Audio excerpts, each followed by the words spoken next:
आप देख रहे हैं हमारा YouTube चैनल दी सच्चा भारत और आज के इस बुलेटिन में आपका स्वागत है। करौली जिले के मड्रैल इलाके के श्यामपुर मोड़ पर मंगलवार रात पुलिस द्वारा ट्रैक्टर चालक की मारपीट कर और पत्थर मारकर हत्या कर देने का मामला अभी शांत होने का नाम नहीं ले रहा है। ग्रामीण अभी भी 36 घंटे से अधिक समय हो जाने के बाद भी सबको सड़क पर रखकर बैठे हुए हैं। वहीं ग्रामीणों की समझाइश के लिए पूर्व कैबिनेट मंत्री और सपोट्रा विधायक रमेश मीणा घटना स्थल पर पहुंचे और परिजनों को ढांढस बनाया और सबका अंतिम संस्कार करने की बात कही, लेकिन ग्रामीण अपनी मांगों पर अड़े रहे। पूर्व मंत्री एवं सपोट्रा विधानसभा से विधायक रमेश मीणा ने बताया कि घटना की सूचना के बाद मौके पर पहुंचे परिजनों को ढांढस बनाया तथा ग्रामीणों से सबका अंतिम संस्कार करने की मांग की, लेकिन ग्रामीणों परिजन कुछ लोगों के दबाव में आकर सबको लेकर सड़क पर ही बैठे हुए हैं। विधायक ने बताया कि जब से घटना हुई है तब से प्रशासनिक अधिकारी पूरी तरीके से मुस्तैक हैं और घटना स्थल पर पूरी तरीके से नजर बनाए हुए हैं। विधायक रमेश मीणा ने बताया कि जब से घटना हुई है हमारे प्रशासनिक अधिकारी पूरी तरह से मुस्तैद हैं और पूरी नजर बनाए हुए हैं। और कल हमारे एसपी साहब, कलेक्टर साहब, एडिशनल एसपी, हमारे एडीएम साहब, सारे एसडीएम साहब, सब लोग ने वार्ता की।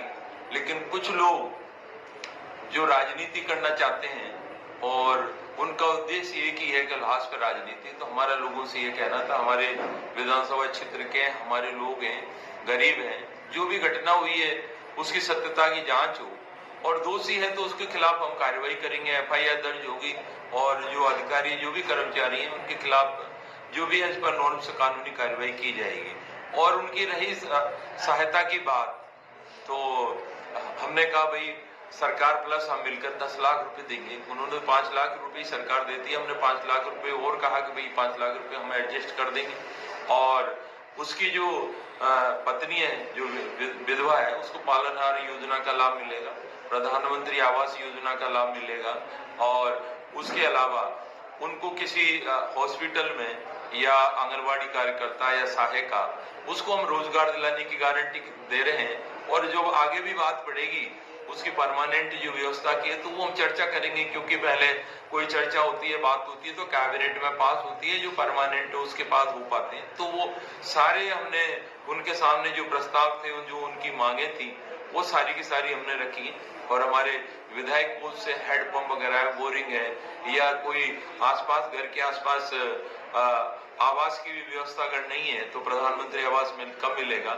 हमारे विधायक कोष से भी आवास बनवा सकते हैं, सब आदमी राजी हूँ उसमें, गांव के लोग, उसके घर के आसपास, उसके निवास के आसपास हैंडपंप है, बोरिंग, या जो भी कोई सरकार की अन्य योजना है, जैसे NFSA में नाम जुड़वाना है तो नाम जुड़ जाएगा। तो आयुष्मान ग्रामीण और परिजनों की मांग है कि मृतका के परिजनों को सरकार की ओर से 50 लाख रुपए की सहायता दी जाए। मृतक के आश्रित को सरकारी नौकरी, बच्चों की पढ़ाई के लिए सरकार की तरफ से व्यवस्था की जाए। साथ ही दोषी पुलिस कर्मियों के खिलाफ 302 का मुकदमा दर्ज करवाया जाए। इसी मांग को लेकर परिजन ग्रामीण मृतक की लाश को लेकर सड़क पर बैठे हुए हैं। राजधानी जयपुर में बढ़ते कोरोना संक्रमण को देखते हुए अब चिकित्सा विभाग प्रत्येक थाने के थानाधिकारी को संक्रमित पाए गए व्यक्ति की सूची उपलब्ध करवाएंगे, जिसके बाद बीट कांस्टेबल संक्रमित पाए गए व्यक्ति के मोबाइल में राज कोविड इन्फो ऐप को डाउनलोड कराएगा और साथ ही उन पर निगरानी रखने का काम करेगा। जो चिकित्सा विभाग है उसको संबंधित SHOs को पॉजिटिव केसेस की सूचना देनी है। उसको भी आदेश जारी किया जा चुका है कि जो बीट कांस्टेबल्स हैं वो राज कोविड इन्फो ऐप उसमें डाउनलोड कराएंगे मरीज के, और प्रत्येक 3 दिन में एक बार उसको विजिट भी करेंगे। कंटेनमेंट जोन अगर एक क्षेत्र में कहीं 5 व्यक्ति एक साथ मिलते हैं पॉजिटिव तो उसको घोषित करने का प्रावधान है, जिसकी सख्ती से पालना कराने के लिए भी सभी DGPs को यहाँ से निर्देशित किया गया है। जो कोविड प्रोटोकॉल है उसकी पालना के विषय निर्देश चारों DCP साहब और ट्रैफिक DCP साहब को दिया गया। जो मास्क, सोशल डिस्टेंसिंग के जो जहाँ पर भी अवहेलना हो रही है उसके खिलाफ कार्रवाई। दुकानदारों को भी ये सुनिश्चित करना है कि जिनको सामान दे रहे हैं वो मास्क लगा के रखें। प्रदेश में खाप पंचायतों के तुगलकी फरमान थमने का नाम नहीं ले रहे हैं। हाईकोर्ट और पुलिस प्रशासन की सख्ती के बावजूद भी खाप पंचायतें अपने फरमान सुनाने से बाज नहीं आ रही। ऐसा ही कुछ वाकया सामने आया है राजसमंद जिले के रेलमंगरा उपखंड क्षेत्र में। यहाँ के बामनिया कला गांव में एक खाप पंचायत ने एक पीड़ित परिवार को न सिर्फ गांव से बहिष्कृत कर दिया बल्कि उसका हुक्का पानी भी बंद कर दिया। पीड़ित राधा देवी ने बताया था कि 7 मार्च को जब वो पशुओं को चराने गई थी तो गांव की कुछ महिलाओं से उसका झगड़ा हो गया था। इस दौरान कुछ लोगों ने उसके ऊपर कुल्हाड़ी से हमला भी कर दिया था। जब इस बारे में उसने अपने पति को जानकारी दी तो उसे समाज की पंचायत में बुलाया। 8 मार्च को समाज की पंचायत में जब कुछ लोगों ने उसे अभद्र व्यवहार किया और उसके साथ बेइज्जती करने की कोशिश की तो वो अपने पति को लेकर वो पंचायत से चली गई। इस बात से खबर खाप पंचायत ने उसका न सिर्फ समाज से बहिष्कृत कर दिया बल्कि उसका हुक्का पानी भी बंद कर दिया। तुम्हारे को सही कर देंगे, उसको ये भी कर देते वो फांसी हमारे को कुछ न कुछ करते ही रहते हैं। वो हमारे को फिर ऐसे करते हैं जलील करने के लिए वो जमीन खरीदा था, ऐसे नहीं करना वो वकील। पीड़ित कन्हैयालाल ने कहा कि अब ना तो कोई गांव का व्यक्ति उसको मजदूरी के लिए बुलाता है ना ही कोई उसके यहाँ मजदूरी के लिए आता है। गांव वालों ने उससे नाता तोड़ दिया है।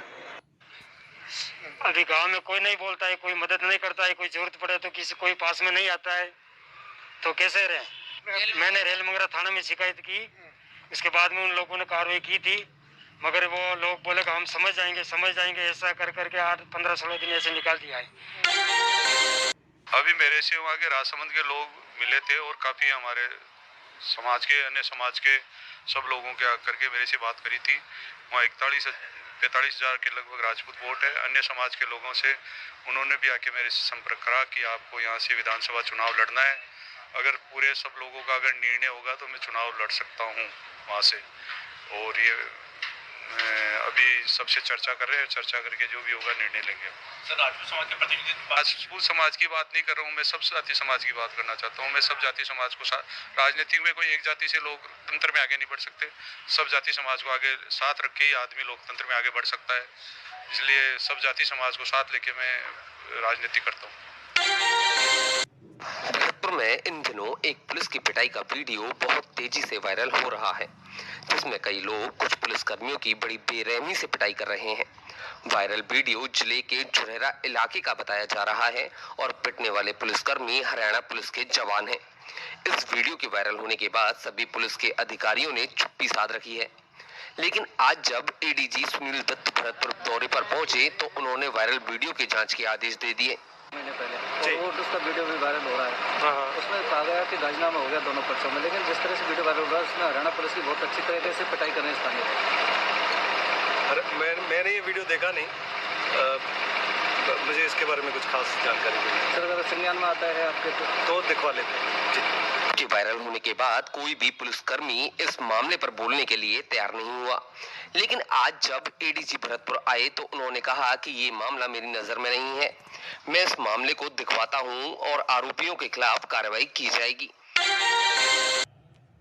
हमेशा सरकार ये कहती है कि हमें इससे राजस्व मिलता है, सबसे ज्यादा बड़ा इसका राजस्व मिलता है और हम संपूर्ण शराबबंदी लागू करेंगे तो लोग अवैध शराब और हत्या शराब बनाना शुरू कर देंगे, जिसका सबसे बड़ा कारण तो आप जैसे कि हत्या शराब और अवैध शराब अभी भी मिल रही है, बिल्कुल मिल रही है। आज भी एक शराब का ठेका है, 10-10 ब्रांचें खुली हुई है।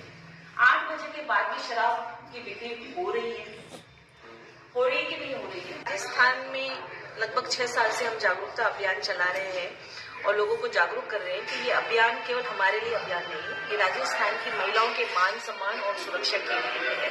हम सरकारों को हमेशा ये बताते रहते हैं कि आज राजस्थान में जितनी भी महिला असुरक्षा के कारण, चाहे वो बलात्कार हो, चाहे गृह क्लेश का कारण हो, जो दुर्घटनाएं हो रही है उसका कारण कहीं न कहीं शराब भी है। गांधीवादी मुख्यमंत्री जी से अपील करूंगी कि महिलाओं के मान सम्मान सुरक्षा के लिए और नौजवान युवाओं के उज्जवल भविष्य के लिए राजस्थान में संपूर्ण शराबबंदी लागू करें।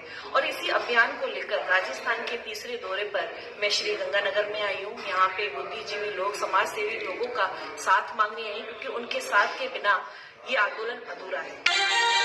राजस्थान सरकार के राजस्व मंत्री हरीश चौधरी गुरुवार 25 मार्च से 2 दिवसीय जैसलमेर दौरे पर है। उन्होंने हाल ही में आई तूफानी आंधी से प्रभावित नहरी इलाकों में पहुंचकर फसलों को पहुंचे नुकसान का जायजा लिया और खेतों में पहुंचकर किसानों के नुकसान को देखा और इसके बारे में किसानों से सीधा संवाद करते हुए नुकसान के बारे में जानकारी ली।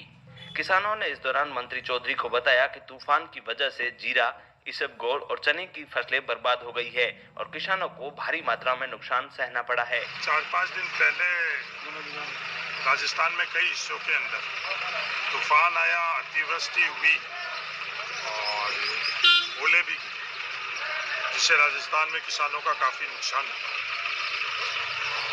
राजस्व मंत्री के तौर पर मैंने फैसला किया कि गिरदावरी, विशेष गिरदावरी का मैं 2 दिन पहले फैसला कर चुका हूँ। पूरे राजस्थान में जहाँ कहीं भी किसानों का नुकसान हुआ उसमें विशेष गिरदावरी की व्यवस्था करूँ। कल मैं फलोदी नागौर था, आज जैसलमेर उन किसानों के बीच में आकर किसानों को एक तो हम लोगों को तरफ से, सरकार की तरफ से इनको आर्थिक लाभ देने की व्यवस्था, दूसरी फसल बीमा के माध्यम से इनको राहत मिलता है।